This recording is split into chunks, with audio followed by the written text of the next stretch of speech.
Hello. Hi, chat. How are you? Have you had a good day today? You're welcome. I'm making it better.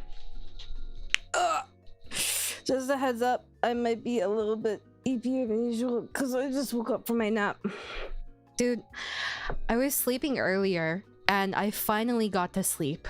It took me so long. And by that, I mean it took an uncomfortable amount of time because I was trying to sleep on my back. Because I heard it's better to sleep on your back. I don't know how true this is, but apparently it's better to sleep on your back. And so I was like, okay, I'll try and sleep on my back, right? And my sister wakes me up after I finally get to sleep. And I'm a very light sleeper, so I like startle awake, right? And she's like, "Ooh, sorry to wake you. Do you have any... Can I borrow your Switch?" Because she wanted to play games with her boyfriend, right? And I'm like, I did take it over there. And she's like, "What games do you have?" And I'm like, I don't fucking know. So I get up and I go and I give her the games. And then as soon as I lay back down, I like misalign my head and I slam my head into my headboard. And I could feel it throbbing afterwards. And she was just like, ooh. And I was like, yep, that's how I felt too. Anyways, good morning to me. I woke up at least 8 times because of my own alarms. So that was cool. What did you guys get up to today? Would be more tired. Would be more, but I get so tired when Mimi streams. It's okay. They're there. I feel like in a way it's almost for people who are sleepy and when they come to like watch my stream, they get even more tired. Because sometimes I have like a almost like sardonic way of speaking, and then I'm generally like fairly soft-spoken, so it makes people sleepy. There's not enough ketchup on this hot dog. How to move a TV and old computer up at my aunt's house, dude. We got oh my god, that's so much mustard. I didn't expect it. We got like new couches today, and so I had to wake up early at like 8 or 9 a.m. or so to help move them in. And I was so fucking tired, dude. Ugh. Especially since I only got like 4 or 5 hours of sleep. You just got out of bed. Oh my god, twinsies. I successfully installed a Skyrim mod pack on Linux. That sounds like a pain in the ass to do. Anything Linux sounds like a huge pain in the ass to do. Not much. I slept at 6 a.m. and my grandpa kicked me out of his bed at 10 a.m. I like to use his room when he's not around, but he came earlier than expected. It used to be like that for my mom and I. I'd use her room because her bed was bigger, so it was more comfy. I slept most of the day, now too awake. I'm not gonna lie, earlier I took my medication and I basically confirmed that my medication causes me anxiety. And I was like, okay, I just need to sleep this off so I don't have another anxiety attack. That would be much better. Wait, what's really sick? Linux users have to code break the entire Google database to download one image. I feel like using Linux is like playing life on hard mode for anything online. God, I'm dying. Oh, okay. All right. Shall we get to being awake? Okay, so on today's episode of Amaya Reacts, we're going to be watching a video by Luton, the Imperium's 10 worst jobs, and then we'll be watching part 1 and 2. Today will be probably a relatively short stream. Should we take bets for how long this will be? So let's see. This is a 30-minute video. This one is... Oh. Hold on a second. Why is it like this? That's so weird. Why did it shuffle there? Oh, okay. 2.5 hours. Okay. 6 or 7 hours. Okay, I'm not that bad. I'm not that bad. 3 hours. Okay. Can a mod make a poll in Twitch chat, please? I'll make one in YouTube chat. I don't think mods can do polls in YouTube chat. How long do we expect me to stream for 1/2 hour react? 2 hours. I feel like anyone who says 2 hours, that's crazy work for me. You really think it would only take me 2 hours? 3 hours. 4 hours. Okay, 6+ hours.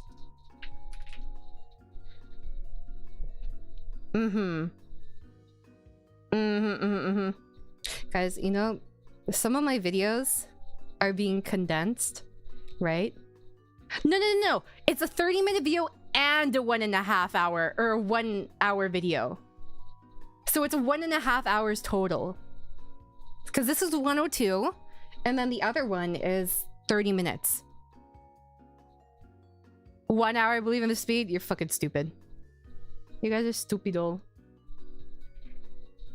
There's no way it would take me 2 hours. I'm just gonna delete the 2 hour. You know, actually, I want to see who picks 2 hours. All right, there you go. Also, if you're new here and you want to watch someone react to Warhammer, hi, I'm Amaya Whisper, your snarky guild leader here to bully you, and a member of Glitch Star's 4th generation Aerunia. I ask a lot of questions. You probably wouldn't think to ask. I also have auditory processing issues, so I'll rewind. I pause. I also have ADHD. If you don't want that in a reaction, totally okay. But I don't know if you'll enjoy this. You might enjoy it just because of my lovely personality, but you know, I would imagine that's most people, right? I think you do 3 times on average. I want to say that's not true, but I'm pretty sure it is. We do have the ADHD disclaimer. Okay, it used to kind of like bug me a little bit when people would get upset over me reacting in a reacting video, but now I just find it funny. I'm just like, you know, not everyone learns the same, right? It's true. I mean, maybe it's just like my personal preference, right? I like someone to react in real time and hear their thoughts and see like exactly what they want. I think of something that people tend to forget too when watching react streams is react streams are not the same as react videos. All right, let me put my disclaimer up too, just so I have all my like bases covered and everything.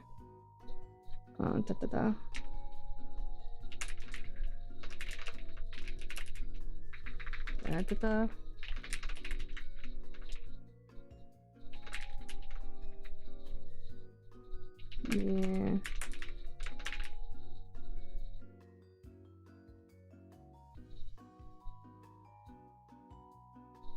And put that up there. Boop. Alrighty. Are we ready to go into this video? And make sure to also check out Loon's video. Original is in the description. Feel free to watch alongside. Give him watch time. Obviously, we wouldn't be doing this if not for him. All right, starting 1, 2. Oh yeah, tell me if there's any issue with the volume. 3.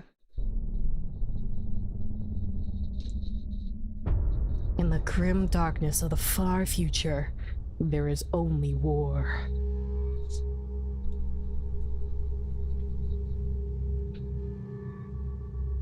There's a pretty big gap between the other ones. These 2 videos, part 1 and 2.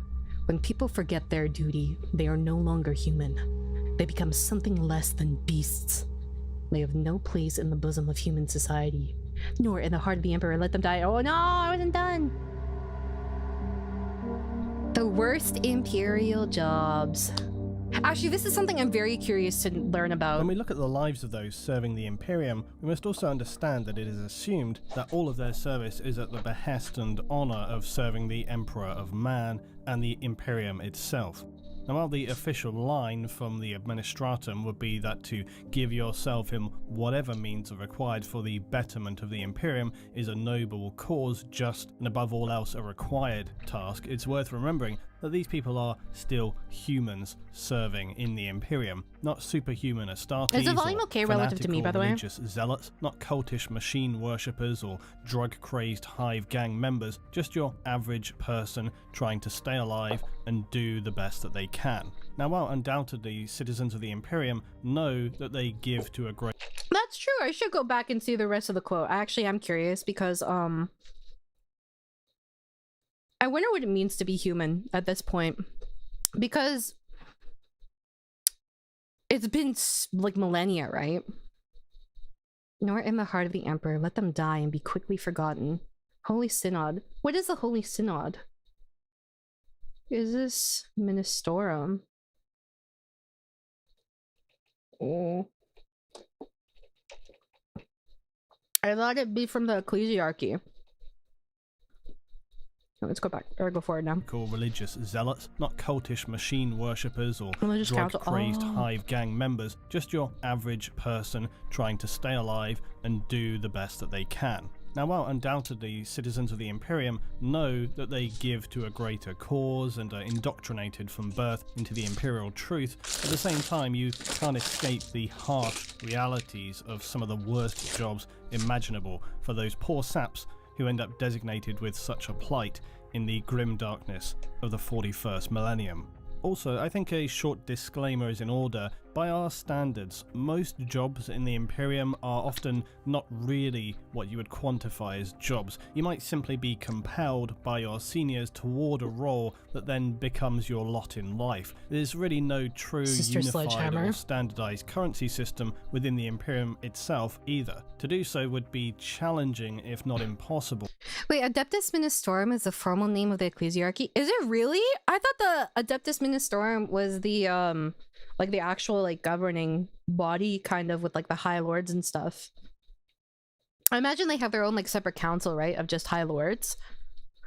Given the distant scale and general instability of the Imperium as a whole, while hive cities, for example, may use credits within them, or other planets operate on a more basic bartering system, some even using coinage. There's also the throne gelt, which is likely as close to being a universal payment as exists, and this is often used by, say, rogue traders and inquisitors who are traveling between systems. Overall, though, there's no unified economic system. It's all based on...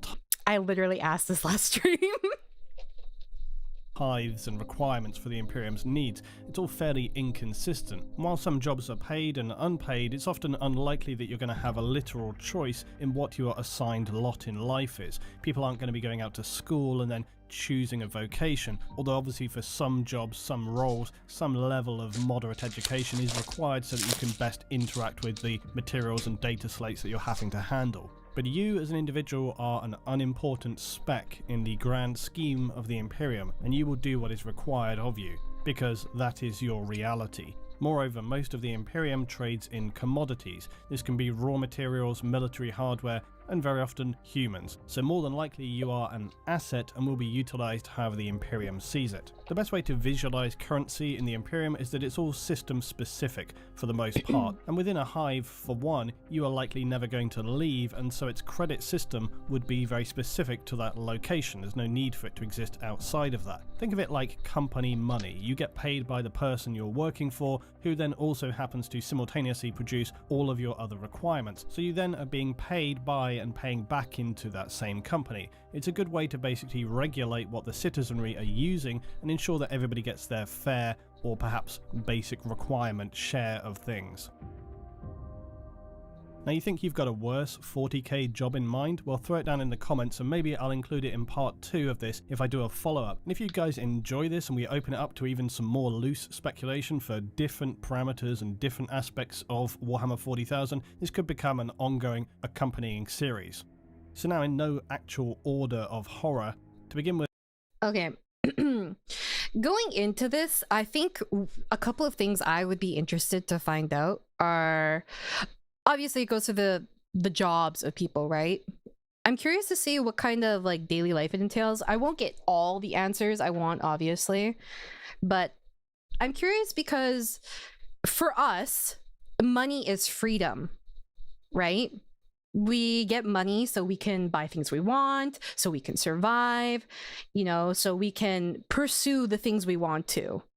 there is ideally in our world, what we strive for is a work to live mentality rather than live to work mentality.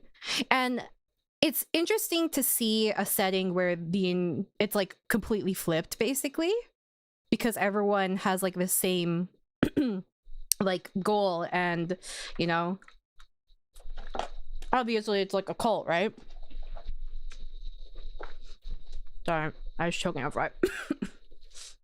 But like, I can't imagine living like that, where you just, I heard, okay, you guys said before that there's kind of like pleasure houses and stuff, and there is stuff that's done for fun, but like obviously you never hear about it because none of the settings really, I guess like the general settings you would see most commonly in your introductions to Warhammer would not be things that really illustrate those things, right? And everyone seems to have such like religious fervor that I wonder how it is repackaged to be socially acceptable or to be encouraged so these businesses can exist. You know what I mean? Like, is this like a form of like, would they say it's cleansing your body or your soul, your mind? To be fair, I'm sure there's a multitude of things from the word pleasure world, right? I'm sure everyone has some sort of thoughts when they think of that. But like, enjoyment in its modern day capacity feels so far from this world. But yeah, that's what I'm thinking of going into this. With servitors. Now, for reasons we won't get into here, within the Imperium, give me my any ammo, you advanced stupid state of baby. artificial intelligence is aggressively outlawed. So instead, the ever-ingenious humanity of the future has found a fantastic solution to get around this problem, because we are, after all, always such great problem solvers. The solution? Well, as is always the case, there is a plentiful supply of human plebs, criminals, and general undesirables. So how Chat, about this is we your job. can't lobotomize them? Hopefully they get the gift of being mind-wiped, and then fuse what's left of their still living but now eviscerated carcasses into a somewhat functional cyborg. It's not really AI, and it's not really human. Problem solved, everybody's happy. Except likely the unwilling participants of becoming a servitor. Servitors are a vital part of the Imperium, carrying out tasks too dangerous or too enduring for humans to want to take on the role. Although if no servitor were available and push comes to shove, you know that somebody's going to have to install that hyper-dangerous fuel system, and it's not going to be any officer types. While servitors are questionably necessary, they are a sad and incredibly depressing portrait of the dark future. And it's very questionable, given the fairly immoral state of humanity in the 41st millennium, just how well lobotomized these individuals are if they're not mind-wiped. Servitors, while carrying out their instructed functions if left to their own devices, have been seen to become confused and disorientated, sometimes found in a lost corner of a starship or missing in the maze of a hive city. I don't know, like, that's kind of adorable in like a creepy way. Also, yeah, those are very disconcerting images, but my first thought was like the little, in Honkai Star Rail, there's a mechanic on the Jianzhou where there are little lost like paper cranes that you kind of guard, and that's what I thought of, except for the servitor. Okay, let me read these. A lot of this will depend what world you're on in the Imperium. Some are hard planets with tight requirements, some are looser planets with more freedom. The better planets are like our world, pretty much. Really? Like this world that we're living on? That's hard to imagine.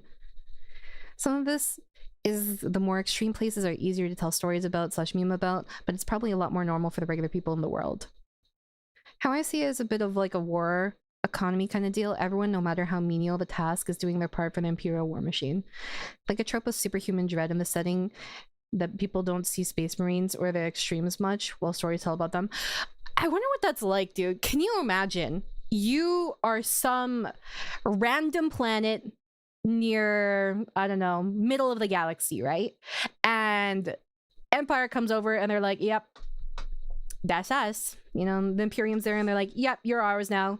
And you start changing your life and you get these jobs to, I guess, like fuel whatever needs the Imperium has, and you start to get indoctrinated, and everything seems so far away. They just disappear for how many decades, and then all of a sudden all the stories you were told about in your childhood as you grew up in that place, right, become true. Because, like, I don't know, maybe fucking Tyranids come and you're like, oh my god.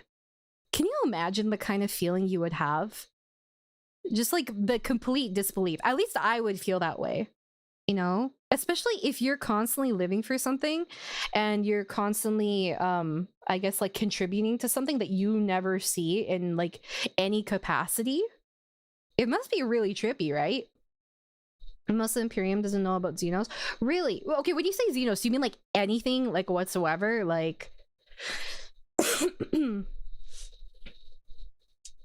I mean, I guess it's safer if no one knows about chaos, right? That's actually pretty common before Era Indomitus. What's Era Indomitus? Is there an Adeptus Ridiculous podcast on leisure, really? I think too, when I get an impression of something, it tends to be very... certain things will stand out to me and then color everything about it, you know? And obviously Warhammer is like an incredibly dark and terrifying universe, right? And I think honestly, when this element is explored in like other media and stuff, like whether it's like books or like a movie. Is there a Warhammer movie, by the way? I feel like there should be, considering it's so big, right?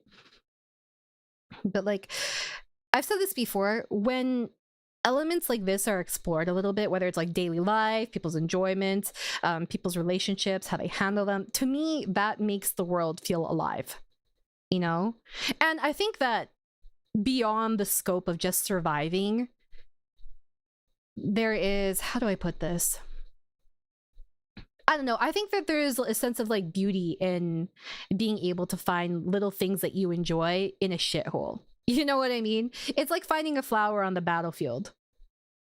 And it would be nice if in a world like this, where there's so much blood and gore and so many terrible things happen, that people can see more sides of that. And I personally like to learn about it. So when is animated Ultramarines movie? And then there's unofficial German movie. Is this like a, what do you call it? Like an actually like Games Workshop produced Ultramarines movie, or is this a short one I heard about that was like 10 minutes or like 50 minutes long or something? It depends. The Imperium governs worlds that are either too primitive to have knowledge of such things, or worlds that are just too far remote to have any exposure to all of this except for the tithe. Is that on purpose so that they don't have to worry about chaos or anything? The animated shows could be movies in a sense. I didn't know that there were animated shows. I knew that there were like a couple animated like thingies, but I didn't know like an animated show. I know there's a lot of like fan-made things. Cavia's Keen model or novels show the worlds with schools, bars, normal housing for the civilian population. It even talks about how there would be this cross-school sports event. Really? Because I imagine like it would be way too much work, and it's not worth the time and effort to basically convert like a world to what is most efficient constantly. There's an anthology series called Hammer and Bolter for animated, right? Hiding chaos from the populace is intentional, but the rest is more you don't need to know or care because it's so distant. Ah, I see. Okay, let's continue. Babbling to themselves with a sea of incomprehensible speech, with perhaps some scant details of their former selves and former lives, perhaps trying to formulate some cognition or sense of who they were before. Worse still, we hear stories of people who undergo surgery appearing to be under anesthetic, but are in fact just paralysed and fully conscious. So it broaches the possibility that some or even many servitors are actually fully aware of the lives they are living and with full awareness and memory of even their former lives, but who then simply lack the ability to speak or even control their own bodies, trapped in a silent, monotonous and potentially unending agony in the prisons they have been physically melded into. One of probably the most common and unpleasant tasks to partake in within the Imperium would be working in its vast factories. Now, what is the average quote-unquote lifespan of a servitor? Because I don't remember, is any of the original kind of body there? There is still just like the brain, right? Because otherwise it'd be AI until they break. A few years to a few centuries, as long as it can be fixed.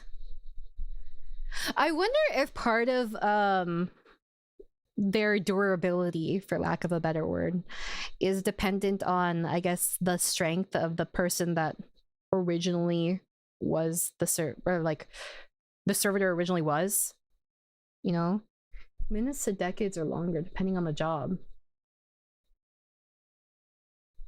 Not really. It's just how bureaucracy shakes out. It's already overburdened and inefficient. So long as they pay their taxes and worship the emperor, it's not worth uplifting them. That makes sense.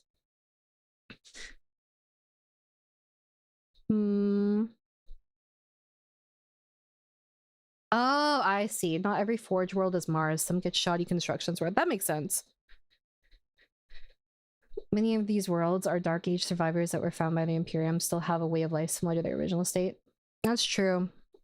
I find it like, okay, if I were to go through the galaxy and just explore planet to planet and find all sorts of life forms, right? I wonder how many of them would be similar to humans. Like, just realistically in our world. Or I guess our current universe. Depends on the servitor. How much is left of the body depends on the job they're made for. I see. Everything from mining to be a door opener. Dude, imagine you piss off one person, you say the wrong thing to one person, you get fucking lobotomized to be a door opener. Or maybe you're like a can opener, or like some sort of foot scratcher. Bruh. Planets with hive cities will usually be spattered with important resources, and their factories will then churn out any number of processed materials necessary for the functioning of their hive and or required by order of the Imperium off-world. The administrators and governors will not care how these orders are fulfilled, only that they are completed on time as required. This subsequently means the conditions for workers are just about as awful as you could imagine. Toxic, acrid air, long 20-hour shifts, token pay, and squalid, cramped living conditions. Still, for most people at this level of society, it's probably the best they could hope for.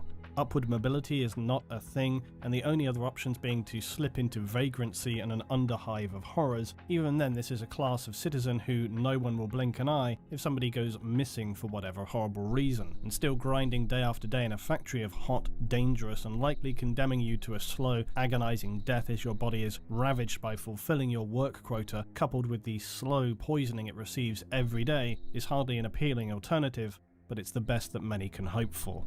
An Imperial Guardsman. Now, while a Guardsman is obviously an honourable and respected role for those in the Imperium, because frankly anybody forced to face down a 40-foot-high lumbering alien killing machine who will in all likelihood either cleave you in two, strip the skin from your body leaving you running around screaming like a skinned animal, or just bludgeon you to a pulp, or maybe bombard you with projectiles full of acidic, boring maggots, deserves a reasonable level of respect, even if that service was in fact non-consensual. As with many military roles in the Imperium, Guardsmen serve with a duality of horrific warfare experience coupled with unceasing immortal honour. Because of the extreme casualty rates, most Guardsmen are equipped with simply a lasgun, because why give them more than that when they're not going to be around to use it? A lasgun being a weapon often referred to as a flashlight because of its extremely poor effectiveness against the severe threats faced by the Imperium. Other heavy weaponry for its soldiers are available, as well as some devastatingly powerful tanks, ordnance and air support, but for your average man on the ground, bad luck, you get the lasgun. While Imperial propaganda will tell the glory of serving in the Imperium, the reality is fairly disconnected from this stirring and glorifying rhetoric. The phrase "battle of a..." Oh, is this is the, what do you call it? I don't remember what it's called, the captain? Whatever. I didn't know that they could get modifications like this too. I assume any modifications like this are kind of out of the question for a regular Imperial Guardsman. You're just kind of like decommissioned? Would it be considered like a waste of resources? I imagine so, but I don't know. Commissar. It helps them scream better. Oh! This isn't something that's required, is it? I don't think so. Officers and commissars can. Depends on the guard's regiment, war zone, and history, whether or not they can get modifications or whether or not they are forced to get modifications. This is somewhat depends on luck. Certain regiments are rarely given horrible battlefields.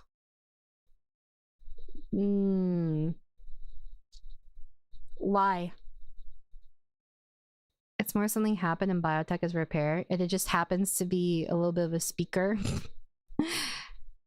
Guardsmen tend to survive more than fans tend to meme, but still less than that one would hope. Isn't it like 15 hours on average for the life of an Imperial Guardsman? Some of it also criminals like murderers, thieves, jaywalkers. I feel like if it was a more kind of like a hive city where there's like heavy Imperium influence, right? I imagine that anyone who committed such crimes would be treated very, very harshly and just like probably instantly turned into a servitor, just because like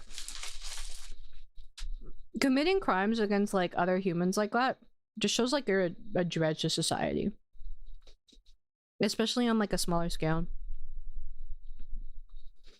I bet not everything electronic based has a literal human entombed in it. Like, do engines and vehicles have a human head in it?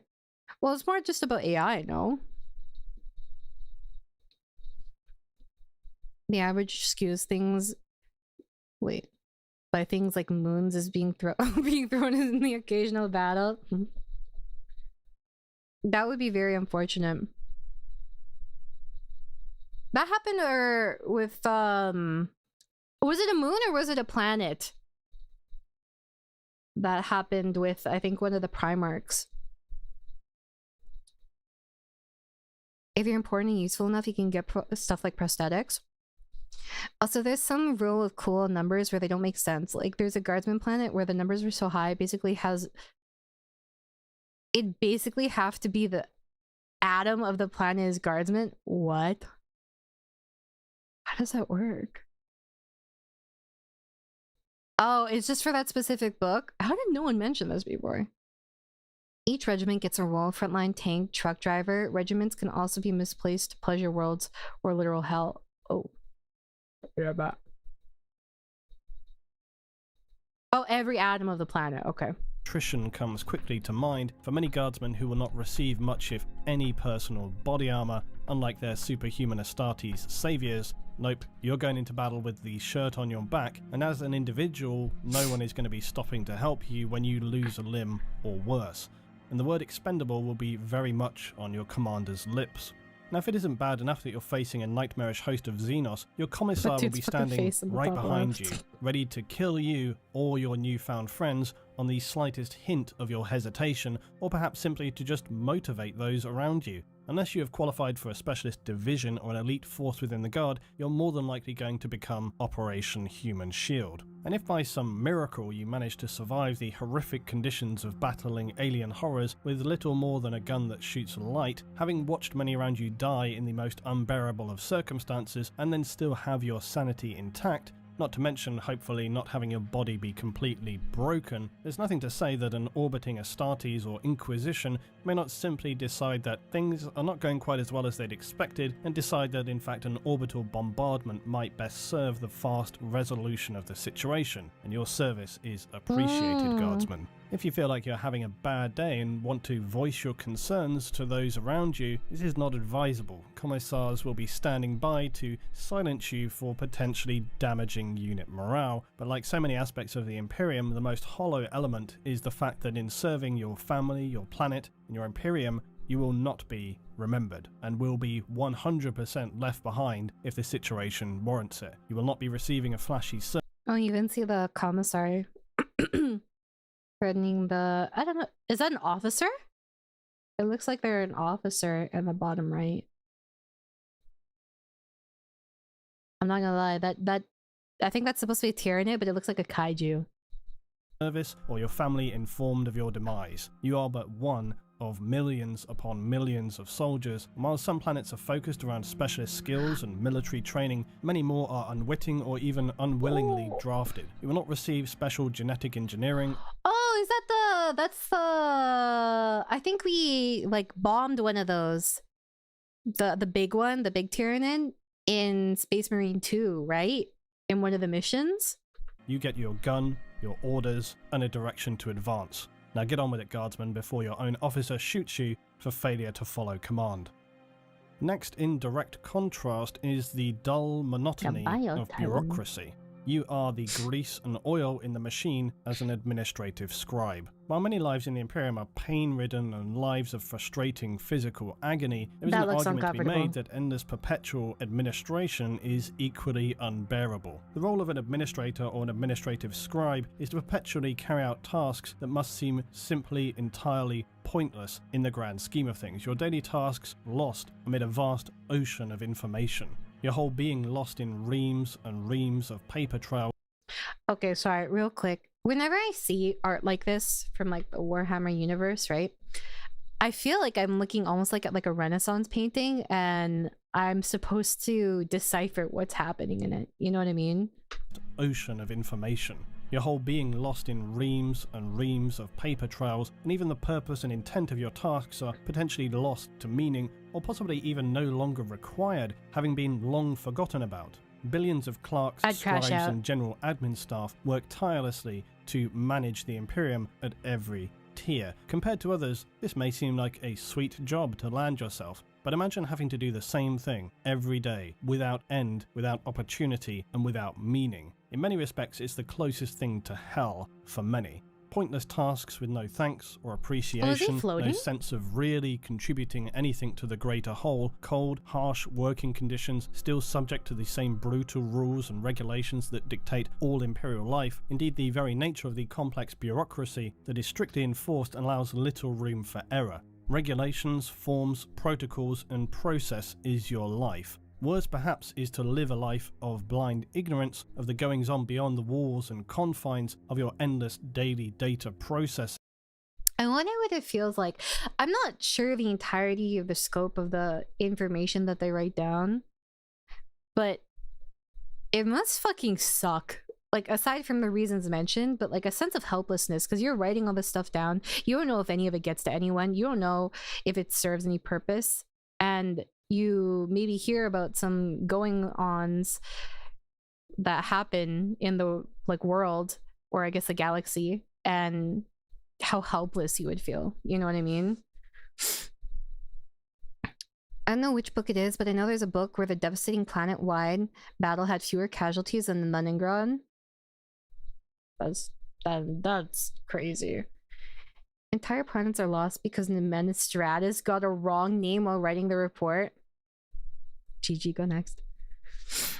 A lot of these artworks have so much going on. It's fun to see. Right! I think it's nice. I love when there's environmental storytelling and like a large level of environmental storytelling in the paintings I look at. PowerPoint is a tool of Zeech. I feel like you would definitely use the diamond transition and the flip transition. One of these people became one of the worst serial killers in the Imperium's history. One of the members of the Administratum? How do you get out of his floaty chair? Rounding errors also kill planets and lose regiments. A stamp in the wrong place may have nearly doomed the Imperium at least once. Well, that checks out. Gurryman has the last copy of Excel. There's a combo of parody and genuine seriousness in 40k. Sometimes extremes are a mockery / exaggeration of real life. Actually, now that I think about it, like, I know that they do everything by hand, but okay, maybe this is a stupid question. It's not necessarily like Excel is AI, right? It's just in like a calculation, like a function. Why couldn't they use that? They have calculating machines. But then do they have to still write it down by hand, even if they have calculating machines? Or no? Hmm. Computer's bad. Yeah, I know there's no like AI, but like, what if I really, really want to play Minesweeper, guys? Maybe it's a little. Maybe that wasn't the best example. Okay. More than they think it's AI. Okay, well, that throws everything out of the window. Many administrative positions Minesweeper, are considered hereditary as well, so you'll be committed to a life of permanent placement facing logic engines and cogitator workstations. For an administratum scribe working in their specific sub-departments, all must be recorded, catalogued, completed in quadruplet, processed, and then as long as centuries later, finally archived. The whole process is grindingly slow and dull beyond the strongest possible interpretation of the word. Wait, for like an average civilian who doesn't get like drafted, right? What would be the average lifespan? Because historically, our average lifespan has been increasing over the years, right? Because we have more technology, we have we better understand illnesses and have vaccines and stuff like that. But I'm not sure how it would be here, especially since it like obviously depends on the planet very heavily, right? Normal human, they would live to be elderly if the world isn't too harsh for that. 70 years. 30 to 60 years. Okay, well, let's say average civilian on Terra. Because Terra, I would say, is probably the safest place to be because it's at the core, right? And the throne's there. Depends on the job. Some last days while others live for centuries. Because I was wondering if, with the aging process, if that would be slowed down too. Also, do High Lords have ways to extend their lifespans? Because I feel like if you're rich, that's one of the first things you would do. If you're in a position of power, you would secure that you can stay rich and stay alive for a very long time. Can have rejuvenate. What's rejuvenate? Anyone with wealth of power uses it to get life extending treatments. Transplants and bionics to extend their lives. Is there also a sense of vanity for them too? Because I feel like when body augments are kind of like so commonly seen and they're used by nobility, like you can get some blinged out, bedazzled, like little eyeglass thingy. I would definitely do that. It'd be very classy though. I wouldn't get like 2000s cheetah print on mine. I would get some nice shiny gold. Supposedly the ringing in the elbows can tell you how old someone truly is. Oh. And when your temple fails you, you will come to my order to save you, the Mechanicus. That is a hard-ass line. So, for an average High Lord of Terra, right? Near halfway through their lifespan, assuming they're continually extending it, about how much of their body would be modified? There's a fan theory that one of the High Lords, the Tech Priest one, literally just revives via copy-pasting their brain. Would that be allowed? Would that be heresy or no?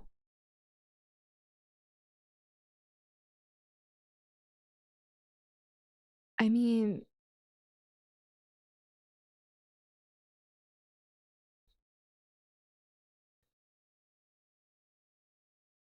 it's only heresy via cut. I'm like, that sounds like heresy. By the way, anytime you talk shit about me on this channel, that's also heresy, so think about that. And as a final insult, you must fulfill your role accurately and efficiently for the entirety of your servitude. Failure to do so risks intervention by the Inquisition. Administrative departments who have failed to maintain an acceptable level of efficiency, or worse, make a catalogue of errors, may be subject to mass summary executions by Inquisitors for crimes against the Imperium. As a simple acceptable level intervention by the Inquisition, administrative departments who have failed to maintain an acceptable level of efficiency, or worse, make a catalogue of errors, may be subject to mass summary executions by Inquisitors for crimes against the Imperium. As a simple cog in a machine, imagine you're you're part of administrators and you're just told, oh yeah, show your work. And then you let loose a roll of paper and it keeps rolling and rolling and rolling and rolling and rolling.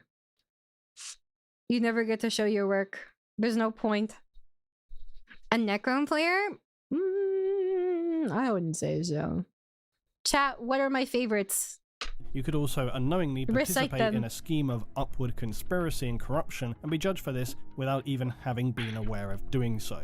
A thankless, soul-destroying job where you'll likely never see anything beyond the incarcerated walls of your administrative vault sector. Now, the human batteries, otherwise known as psychers, used to fuel the Emperor atop of his golden throne. Unsanctioned psychers are continually hunted by— Those are my favorites. Maya's favorite are servitors. Yeah, because they serve me. No, I do like Imperium though. I'd probably say Imperium is my favorite faction. In the Inquisition's defense, those errors can kill a lot of people. Yeah, I would imagine so. Especially since overall the population has skyrocketed by the Imperium, and when discovered they will likely be transported off-world to return to Terra in what are referred to as the much-feared Black Ships. As an unsanctioned psyker, you'll be assigned to one of two roles for the Imperium: training to a full operating psyker or a psychic human battery to fuel the Emperor and the Astronomican's daily required injection of psychic power. Unsanctioned psykers represent a great threat to populations as they run the risk of unwittingly becoming a portal for demonic incursion, and those imprisoned within its cavernous, permanently dark, freezing cold holds on the journey back to Terra, with thousands of other unfortunate members being probably the most harrowing part of the ordeal, as these untrained psykers will expel their panicked and fraught emotions all around them. As such, only the most mentally strong Sisters of Silence will crew these vessels so as to be able to withstand the constantly soul-numbing despair of the incarcerated amateur psykers. For the majority of these poor souls, upon reaching Terra itself, their fate will be psychic disintegration as they're consumed by the Emperor and the Astronomican, their very mind, soul and body being consumed in agonizing psychic fire, and their bodies and brains are burned to ashes. But have there ever been any incidents where something goes terribly wrong in the process of, like, harvesting a psyker's energy? Because that sounds like it's very risky, no? It's one of the strengths of Luden's videos. He just gets great art for each topic. I do really like the art for these. There's a lot for me to examine. The Tithes episode 2. I forgot what that is. Don't think so? Really? I would feel like that's a very dangerous process though, you know? Because, okay, maybe this is completely talking out of my ass, but like, if there was like a large burst of like psyker energy, I feel like that would kind of like attract chaos, no? Anything could happen. Anything could happen at any time. Oh, and the animated shows. That's true. I guess he is kind of conscious doing it. It did happen, did it? I'm alive, Edril. How about you? If it wasn't on Terra. Oh, okay. So are other people capable of absorbing psyker energy similar to how the Emperor does it? Like, are there cases of power-hungry psykers that just like nom nom other psykers?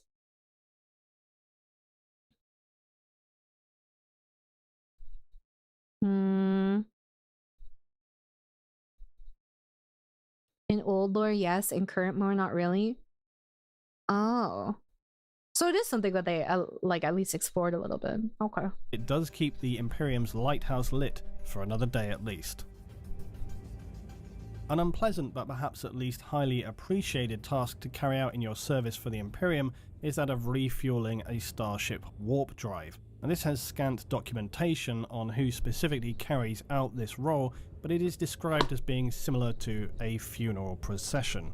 Those chosen to carry out the task will begin by leaving an airlock to cross the service deck of a ship, wearing robes of grey metallic thread connected up with valves of long cabling, all wearing thick lead gloves as they carry their heavy metal caskets upon their shoulders.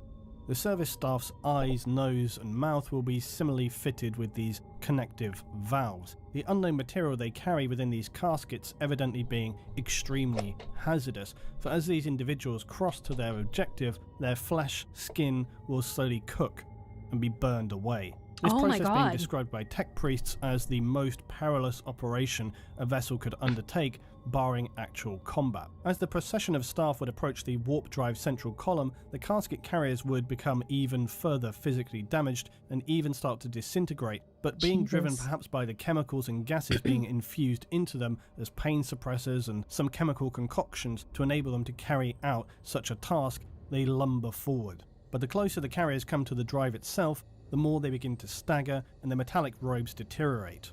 Their infused chemicals keeping them barely standing as their bodies begin to quite literally fall apart, chunks of flesh and matter falling from their person as they push on to deliver their fuel to the drive. The casket would be finally pushed into a socket of the drive column as some of the carrier's limbs would detach and strips of muscle and bone hang down from their gaping robes. Yo, epilepsy warning. Servitor-like machines would collect the remains of the carriers and scrape these into yet more caskets before tech priests offer prayers to the machine god.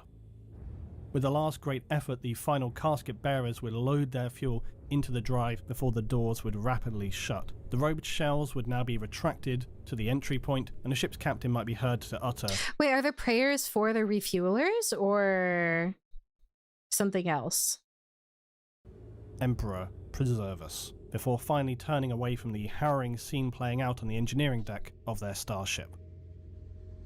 Imagine life in something like the For the machine spirit of the ship? Ah, okay.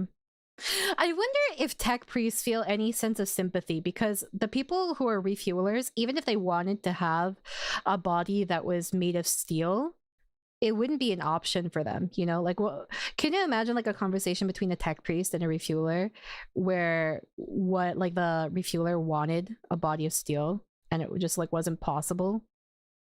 I wonder if that would like tickle a little bit of empathy in them. Yeah, but I mean, obviously it's not all of them. 13th century, essentially the Middle Ages, where anything like 90% of the population spend all of their time every day working the land. This is life on a feudal world. There are a few citizens with specific jobs working stone and metals, but your average person's life is doomed to endless hard labour. Is this official art? This destroying job is carried out from dawn to dusk. This looks like it's from the game. Jobs working stone and... I really like this piece, actually. The framing in the corner is very nice, because it feels like you're him looking up at everything, but also you're an observer simultaneously. This is life on a feudal world. There are a few citizens with specific jobs working stone and metals, but your average person's life is doomed to endless hard labour. This physically destroying job is carried out from dawn to dusk, year-round, with the populace likely surviving on a meagre supply of its own productivity. A high mortality rate of disease and infection, industrial accidents with primitive machinery or domestic complications like no medicine to prevent women from dying in childbirth. This all in and of itself sounds hard enough of a life, but imagine, if you will, the job of a feudal gong farmer. Now, what is this scintillating job? Well, it's collecting the mess of medieval latrines and cesspits, bringing it manually outside of a city or a town to be used as fertilizer for farming. You do get the privilege of searching through the waste if you choose to find any valuables, and by the way, you also have to work only during the night. And here's hoping you don't pass out from the fumes you're inhaling and potentially drown in the stuff you're having to rake out every night. And for those on a few... Do Space Marines poop?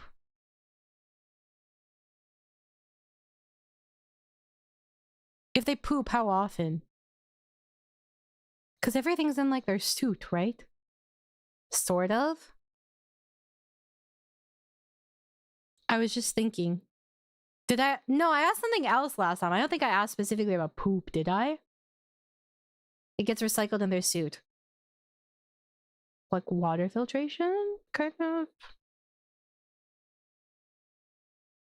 Oh, okay. You know, I was watching a video yesterday and it was like an interviewer with like someone was getting interviewed and they were a rock climber and they were basically talking about how they do their business while they're climbing and then they just like they make sure no one's below them and then they pop a deuce like hanging one-handed. Yeah, I asked if they ate because I assumed that they ate way more than the normal person, but then you guys were like, no, they process things like super ultrally like efficiently, so they don't actually need to eat much.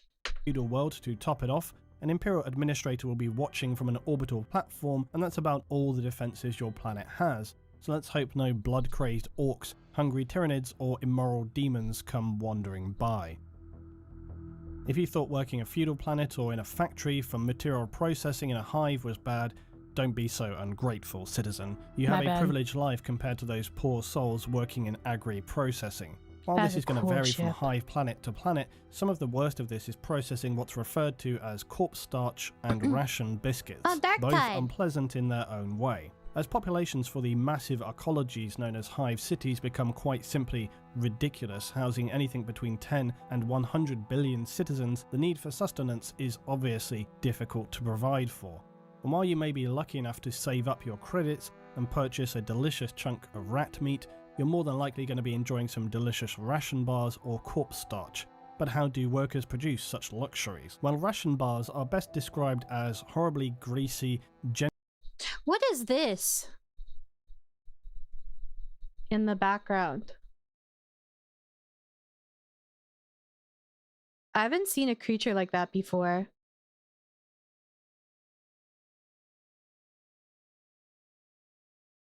A statue? Is it? I thought it was like something they were fighting. That's misleading.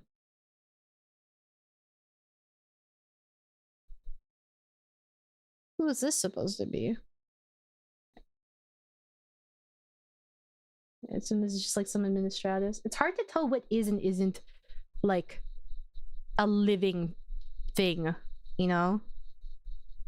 Either a statue or a servitor with an electric goad to prod the laboring masses to work harder. Oh, that would make sense.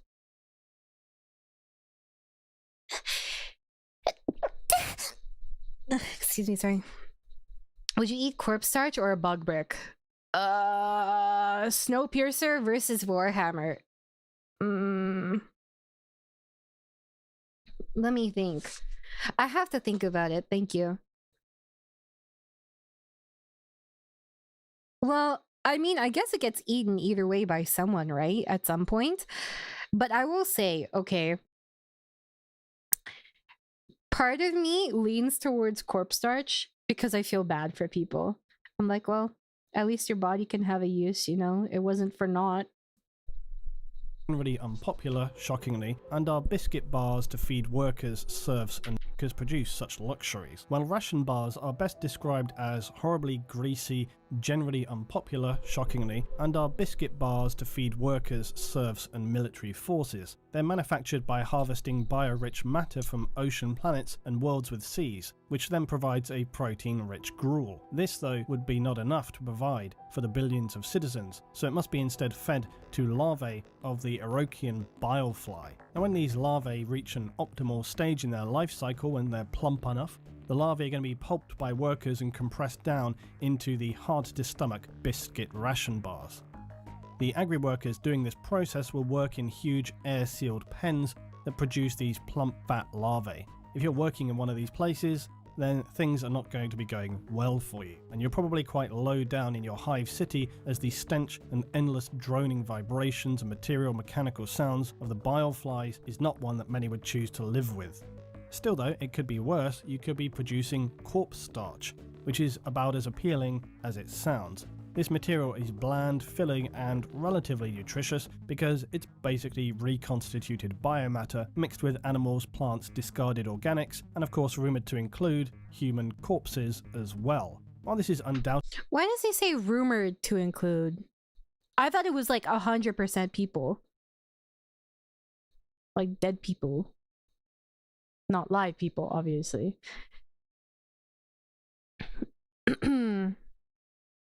The hive say about food and water, they have to phase through 1,000 people before they can do it. That's true. Because it might or might not. Oh yeah, I'd probably take the corpse starch then. Fuck it. But I guess it'd probably be pretty normal to eat bugs in this setting, you know? Utterly frowned upon by various administrative departments of the Imperium, it's one of those things that a planetary governor is going to either sweep under the rug, play down, or full-on cover up. It's never out and out a disclosed ingredient, but highly suspected that one way the population are able to be adequately fed is the mechanical reclamation of human biomatter, albeit then diluted by various other organic materials. It's like so many things in the Imperium, on the borderline of being acceptable. And when faced with limited options for feeding your population, the alternative being violent food riots, then it becomes a necessary evil. Pity though the workers who have to work in the stinking immoral environment where you must process endless stinking vats of biomatter, perhaps seeing some things that are going to be difficult to forget as you catch your eager 4 hours of rest before getting back into the production line. Now, I am yet to cover the assassins of the Imperium, but one aspect in being selected these to are the ones work that get as an drugged up? Imperial assassin is their pre-training. Now, as with most Imperial roles, it's quite unpleasant. But specifically, the role of the Eversa Temple, which disturbingly leans towards using the youngest recruits as they are less developed and therefore easier to bioadapt later in surgery. To start off with, most recruits will be orphans from a death world, of which there are quite unsurprisingly a plentiful supply in the Imperium. These recruits, after some base training, will be transported to Terra. I fucking imagined like Annie with an Eversor. That's so fucking stupid, dude. Annie the orphan except Eversor. But en route, they will continue to be trained by a survival of the fittest assessment. These very young recruits will engage in what can best be described as an ongoing battle royale of wills, initiative, and resolve. Recruits are required to survive on minimal food, even minimal oxygen, for days on end, as well as continual forced fighting between themselves. This could be armed, unarmed, in near total darkness, or distracting aural and lighting conditions. Heat, cold, varying levels of gravity from the thin to the severe all will be factors in their assessment. When they eventually reach Terra, there could be anything below 1/10 of the original number of recruits who have survived this harrowing ordeal, or perhaps not at all if their assessors deem them unsatisfactory to requirements. The recruits though will then be organised by the temple they are best suited for. Eversa assassin recruits face though the further horror of being now forcibly bioengineered. These youngest recruits, who are essentially children, will be turned through this process into unstoppable drug-fueled killing machines. To achieve this, the Medicus adepts will use a range of genetic adaptation, endoskeletal restructuring, bionic implants, and infusions of chemicals to turn the previously human youth into a nightmarish weapon that can barely be controlled by its own leaders. Their cerebral cortex will also be enhanced and the brain fitted with Lobo chips. Do we know how old they would, like the average Eversor assassin would be at this point? I don't know how long the training is. But it seems like it's based off of skill, so it's not really necessarily about how old you are, but how competent you are. Early 20s. Because I was imagining someone like this, except like a child, how terrifying that would be. Like even like a 14-year-old. These will amplify the assassin's state of mind to either raging hate, pure determination, or extreme fanatical drive for the love of the Imperium at any cost. This whole process is unpleasant and far from risk-free. Many subjects will die of massive multi-organ collapse as their bodies struggle to handle the severe restructuring. And this is not to mention the inevitable side effects from being turned into a bio-enhanced, drug-fueled, borderline if not psychotic killing machine. Past this point, the assassin will continually attempt to balance the complex cocktail of chemicals that's fueling and simultaneously poisoning their system. Oh, right. They need like a specific dosage they're given every once in a while, right? Otherwise they die. At the end of all this, the assassin will be placed in cryosuspension, their bodies so drug-fueled and their own mindset so completely unstable that it's easier than keeping them actively conscious. Before a mission, they're going to be placed into a drop pod and then fired down to achieve their task.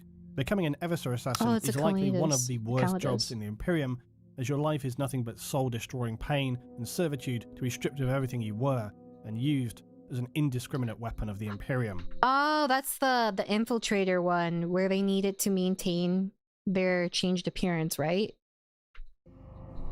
The Calidus Now, penal one? legions are the dregs of Imperial society, so you can imagine these are some less than capable individuals. These are usually members of the Imperial Guard and PDF who have perhaps not been executed on the spot for their crimes and instead commuted to a life sentence in the loosest definition of the word. However, a penal legion can be easily made up of murderers, maniacs, thieves, in general criminal elements of society, or just those who were far too incompetent in their duties and have been... What is this? They have like a tentacle arm.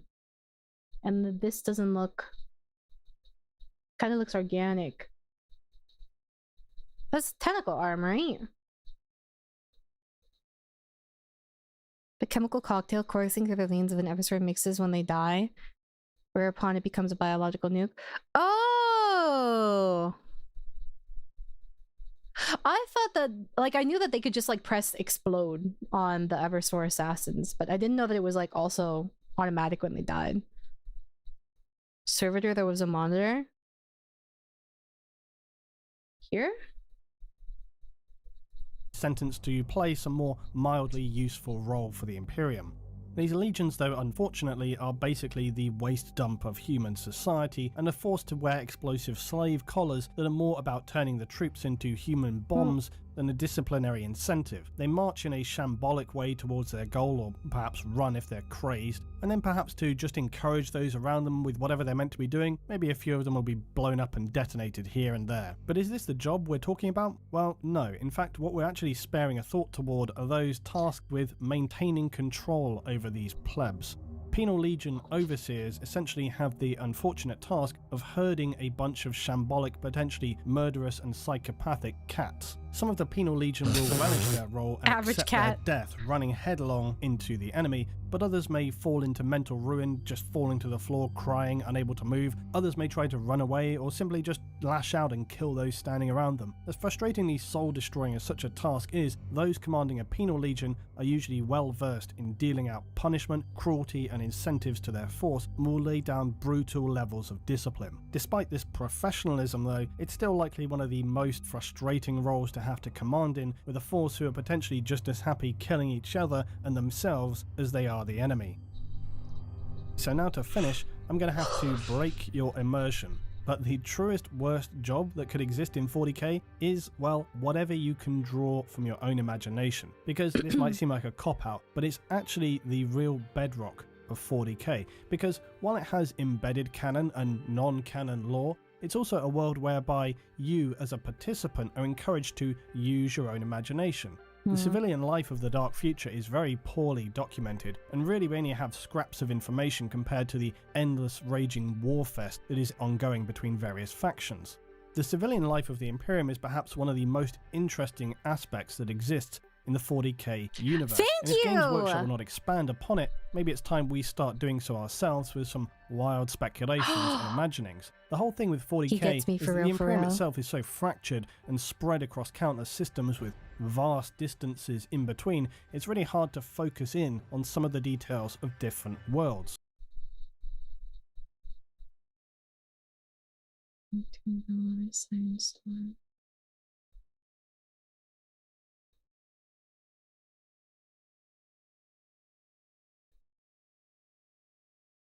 Oh, ones like this are Primarch worlds? I assume these ones? I assume this is for Space Wolves. Is that money for me? Thank you, Curve Demon. Some are? Oh, not the ones with the icons?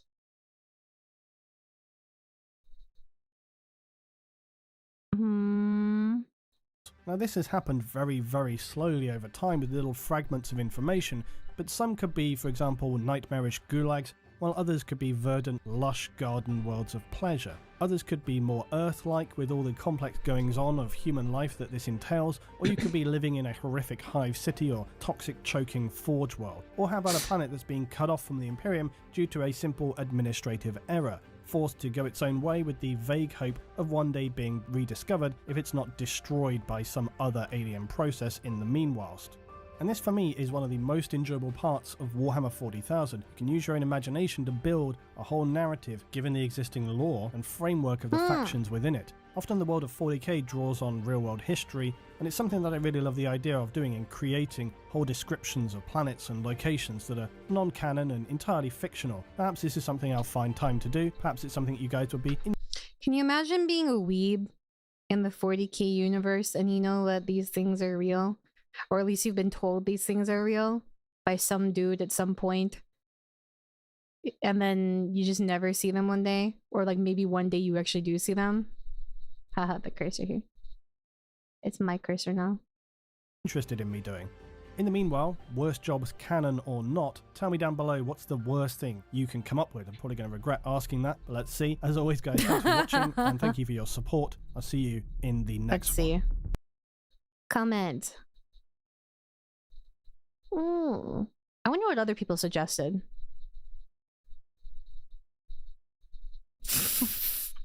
Orc rips off guardsman's arms and beats him with them.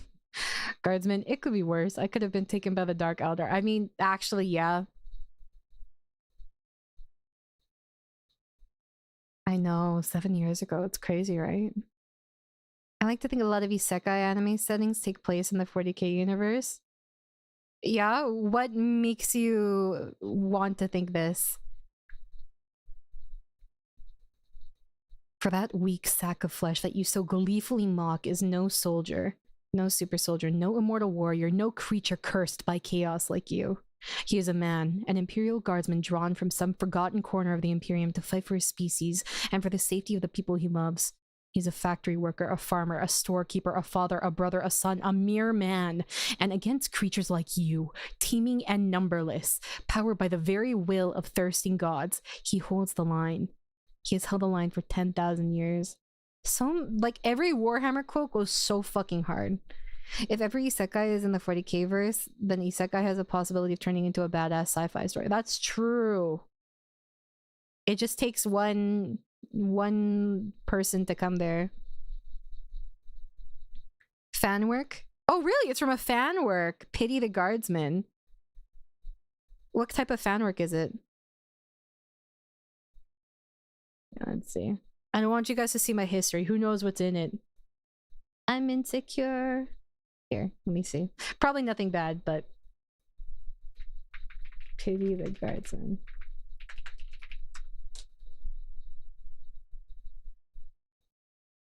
I assume this one is the original. I don't know if this will get me claimed, so because last time I suggested something, it got me claimed.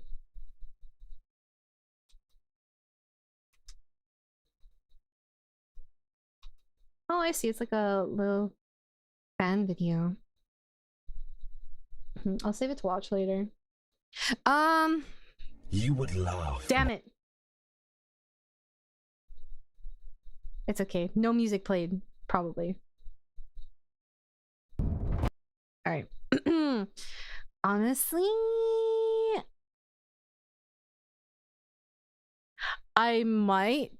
Okay, this is super short for today, but I actually might call it because if I watch that hour-long one, it will probably be around 3 or 4 hours, and I'm quite tired, unfortunately. I'm sorry, I'm getting old now. I'm almost 30. Meanwhile, people who are over 30 in chat. I just get tired, okay? I get tired.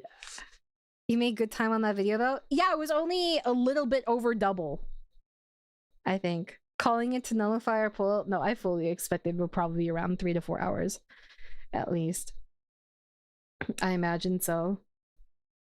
I just get tired. I am a sleepy girl, I'm sorry. That's sad. What was I doing? Dun, dun, dun, dun, dun. Bolt gun. What the heck?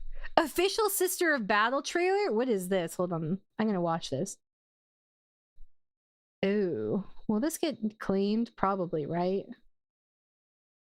I'm gonna deafen while I watch it. Bam. Sister of Battle, what is this?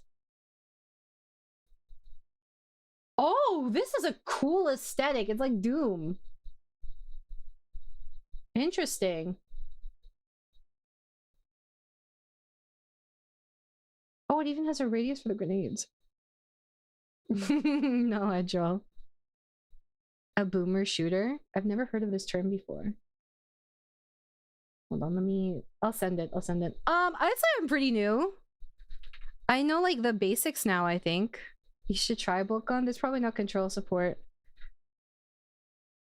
So probably not.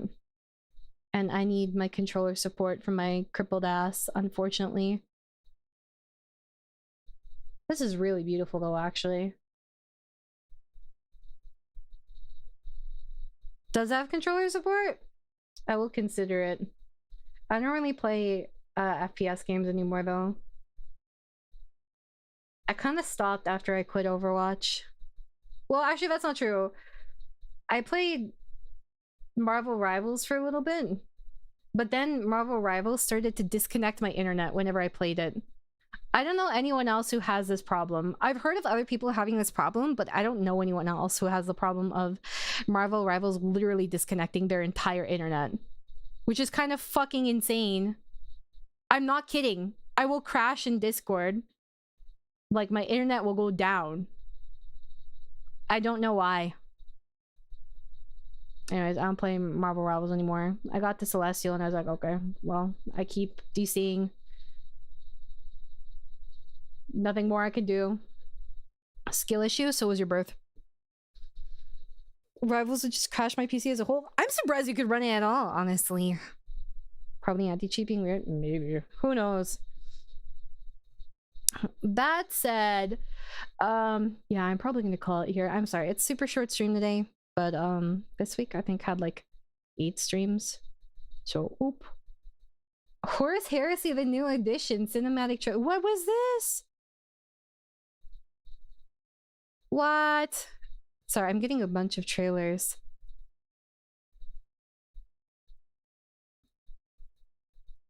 What is this supposed to be? Is this just like a cinematic for the sake of it, or is this for an actual game?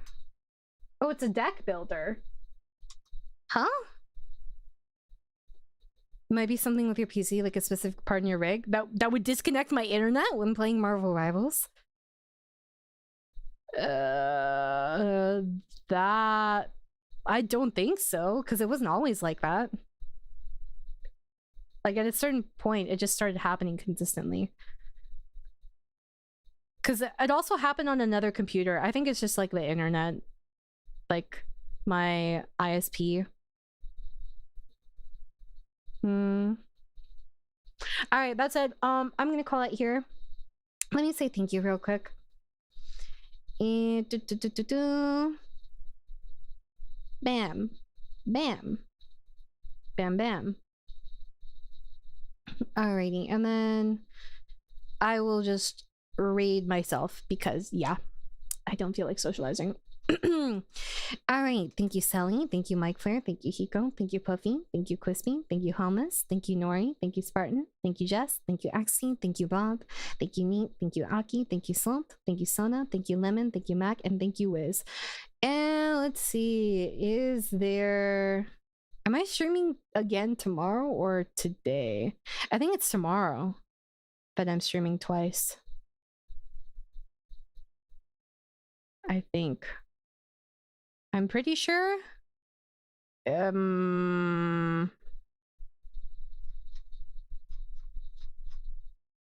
Yes. Yes, okay. All right. I'm out of here. Good night, guys. If you had fun, make sure to follow, subscribe. Etc. Bye.